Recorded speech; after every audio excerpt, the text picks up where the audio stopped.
আজ থেকে এই কথা মনে রাখতে হবে, আমরা শহীদ জিয়ার সৈনিক, আমরা বেগম জিয়ার সৈনিক, আমরা তারেক রহমানের সৈনিক।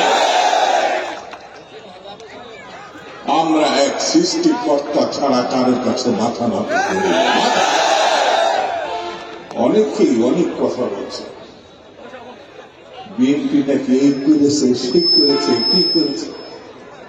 16 বছর 18 বছর ইলিয়াস আলী যারা নিখোঁজ হয়েছে, গুম হয়েছে, আজকে কেউ কেউ 1 মাসের ঘটনা মনে করছেন, কি ফেলে দিলেন, কি হয়ে গেলেন। 800টি ছেলে, কারো ভাই, কারো স্বামী, কারো সন্তান এখনো ফিরে আসে না।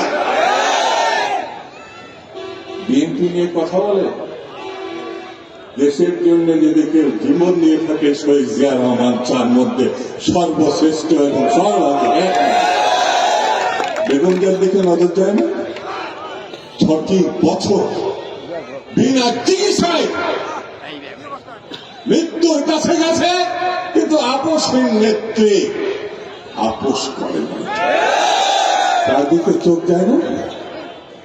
বিএনপি কি করেছে, কি করে নাই, 1 পয়সা হয় না। বেটা করেছিল 17 বছর নজরে আসবে না। 60 লক্ষ মামলা, কয়টা মামলা আছে তোমার? 60 লক্ষ মামলার আসামি বিএনপি। ঘরে ঘুমাতে পারে না,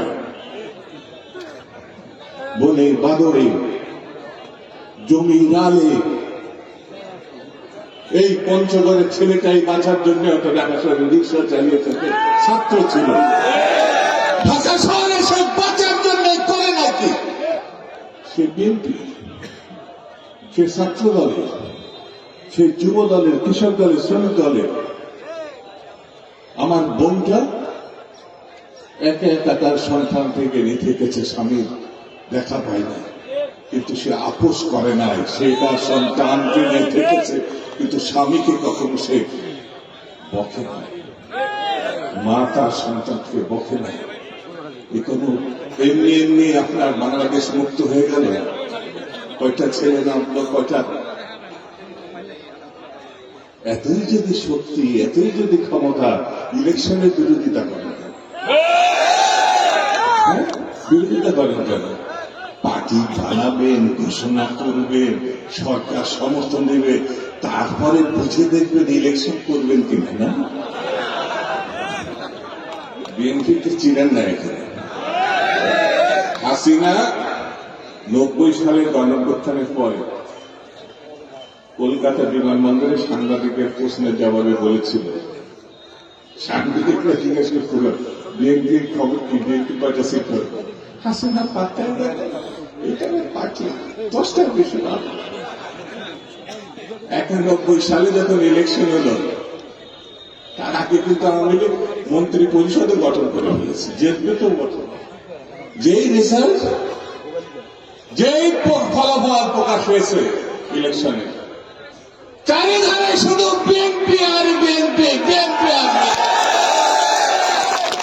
হাসিনা কিভাবে সূক্ষ্ম কাটটা নিয়েছে, মানে এত সূক্ষ্ম যে ওই যে মেয়েরা, আমার বাবুরা, ওই যে শুই শুয়ে কোথার মধ্যে শুই,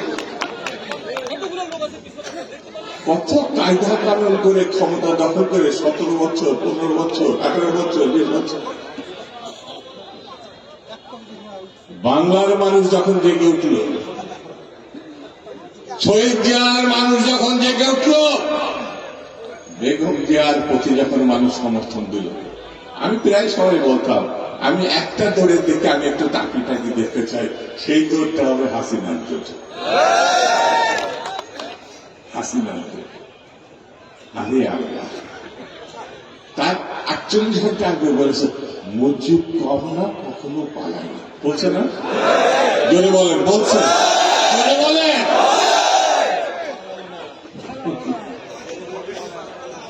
এখনো আবার এই যে কে জানি বক্তৃতা করতে গিয়ে আমাদের আমিনুলই বসে ঠুস করে ঢুকে বলে, ফুস করে ঢুকে বলে, ফুস করে। এই ঠুস ঠাসের দেশ বাংলাদেশ না। আসবেন, বরণ করব, বিচার হবে, ফাঁসি কাস্টে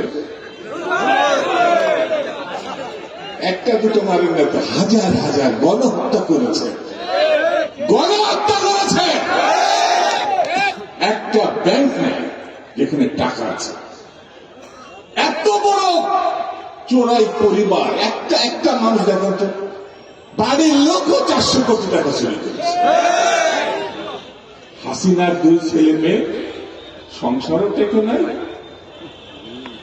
বললে আবার বলবে যে দুরু ভাই সংসারের কথা বলছে।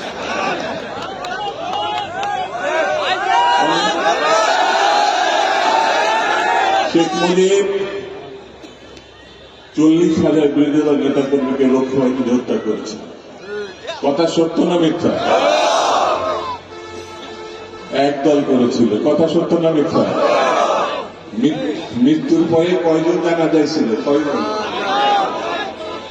এই যে বলবেন না যে 7 জন না 17 জন ছিল, বলবেন যে আওয়ামী লীগ বিএনপি শুধু মিথ্যা কথা হয়, শুধু মিথ্যা কথা হয়।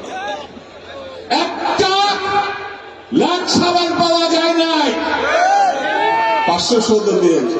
আমাদের তো খারাপ লাগে ভাই। তার জানা যায় কোনো আত্মীয় স্বজন ছিল? আপনি খোঁজ নেন। সেই পরিবার চোর ছাড়া কি পরিবার হবে? শুধু একটা কথা বলি ভাই, ভিতরে যাই থাক, কষ্ট টষ্ট যাই থাক, যত বেদনা শান, এই 17 বছর পর নির্বাচন হবে। আমি কথা দিয়ে যাচ্ছি, এই বছরের মধ্যে নির্বাচন দিতে বাধ্য হবে। বিএনপির খেলা এখনো দেখেন নাই, কয়েকটা জনসভা শুরু করেছে, দেখেন নাই। এই আমি শুধু ডক্টর ইউনূসকে বলবো, ভাই আপনি ভালো লোক, একটা মর্যাদাশীল লোক, জ্ঞানীগুণী মানুষ, দেশে বিদেশে আপনার সুনাম আছে, এদের পাল্লায় পড়েন না, এদের পাল্লায় পড়েন না। বিএনপিকে রাস্তায় নামায় না, যদি একবার রাস্তায় নামায়, ফুলের মালা দিয়ে আপনার মন্নত করেছে, আপনার ফুলের মালা দিয়ে বিদায় করতে চাই। ঠিক কিনা? ঠিক কিনা? ঠিক কিনা?